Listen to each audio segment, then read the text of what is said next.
ఇవాల్టి అసెంబ్లీ సమావేశాల షెడ్యూల్ తీర్మానాలకు సంబంధించి మరిన్ని అప్డేట్స్ శివారెడ్డి లైవ్ లో అందిస్తారు. శివ, ఇవాల్టి సభ షెడ్యూల్ ఏంటి?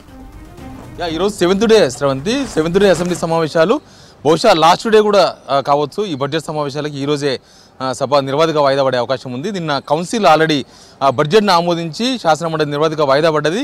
నిన్న సాయంత్రం నిన్న షెడ్యూల్లో ఉంది యాక్చువల్గా కులగణనకు సంబంధించి చట్టబద్ధత కోసం మళ్ళీ లీగల్ ప్రాబ్లమ్స్ రాకుండా అసెంబ్లీలో ఒక తీర్మానం చేసి కులగణన ప్రారంభించాలని ప్రభుత్వం భావిస్తుంది. ఎలక్షన్స్లో కామారెడ్డిలో నిర్వహించిన సభలో బీసీ డిక్లరేషన్ సభలో కాంగ్రెస్ హామీ ఇచ్చింది. చట్టసభల్లో స్థానిక సంస్థల్లో 42% రిజర్వేషన్ బీసీలకు ఇవ్వాలని డిమాండ్తో పాటు ఇస్తామన్న హామీతో పాటు కులగణన చేస్తామని హామీ ఇచ్చింది బీసీ డిక్లరేషన్లో. దానికి అనుగుణంగానే కాంగ్రెస్ ప్రభుత్వం ఈ బీసీ డిక్లరేషన్ చేసిన హామీ మేరకు ఈరోజు తీర్మానం ప్రవేశపెట్టబోతున్నారు సభలో. దీన్ని మంత్రి పొన్నం ప్రభాకర్ సభలో ప్రవేశపెట్టబోతున్నారు.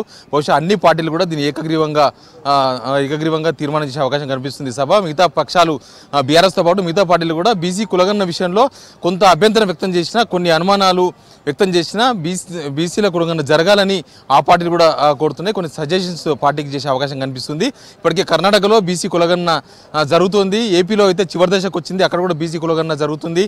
ప్లస్ దేశంలోనే ఫస్ట్ బీసీ కులగణన చేసిన రాష్ట్రంగా బీహార్ ఉంది. బీహార్లో ఆల్రెడీ కులగణన అయిపోయింది.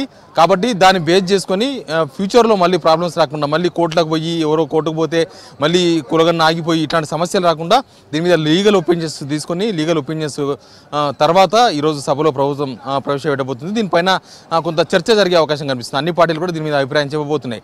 దీంతోపాటు మేజర్గా ఈ అసెంబ్లీ సమావేశాలంతా కూడా వార్ చుట్టూ తిరుగుతున్నాయి. అటు గోదావరి బేసిన్ ప్రాజెక్టులు, కాళేశ్వరం, మేడిగడ్డ, ఇటు కృష్ణా రివర్ బోర్డుకు సంబంధించి ప్రాజెక్టుల అప్పగింత, ఈ రెండు అంశాలపైన అసెంబ్లీలో ఎక్కువ టైము, ఎక్కువ మంది సభ్యులు వాదోపవాదనలు లేకపోతే ఎవరి వాదన వాళ్ళు వినిపించడం, తర్వాత రెండు పార్టీల మధ్య బీఆర్ఎస్ గత ప్రభుత్వంలో ఉన్న బీఆర్ఎస్ ప్లస్ ఈ కొత్త ప్రభుత్వం మధ్య గొడవలు, వివాదాలు అన్నీ కూడా ఇవే జరుగుతున్నాయి. ప్రభుత్వం ఏమో గోదావరి రివర్ ప్రాజెక్ట్స్ మీద మాట్లాడుతుంది. కాళేశ్వరం ప్రాజెక్టు, దానిలో మేడిగడ్డ ఫియర్స్ కుంగిపోవడము, అవినీతి, దీనిపైన ప్రభుత్వం వాదిస్తూ వస్తుంది. కృష్ణా రివర్ బోర్డుకు కృష్ణా బేసిన్ ప్రాజెక్టుల అప్పగింత పైన ఆల్రెడీ బీఆర్ఎస్ నల్గొండలో బహిరంగ సభ పెట్టింది.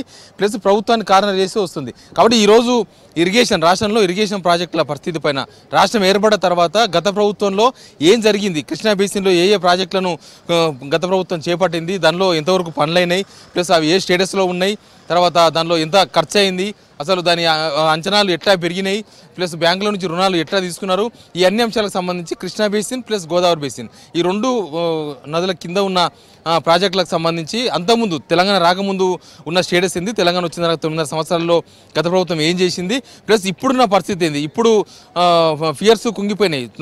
కరెక్ట్ ఎలక్షన్స్కు 2 నెలల ముందు మేడిగడ్డ ఫియర్స్ కుంగిపోవడము, కాళేశ్వరం ప్రాజెక్టు పనికొస్తుందా పనికిరాదా అనే స్టేజ్లో ప్రస్తుతం ఉండడము, ఆల్రెడీ విజిలెన్స్ ప్రాథమిక రిపోర్ట్ను ప్రభుత్వానికి ఇచ్చింది vigilance and enforcement department, plus సిబిఐకి అప్పగించాలని డిమాండ్ ఒక పక్క వినిపిస్తుంది.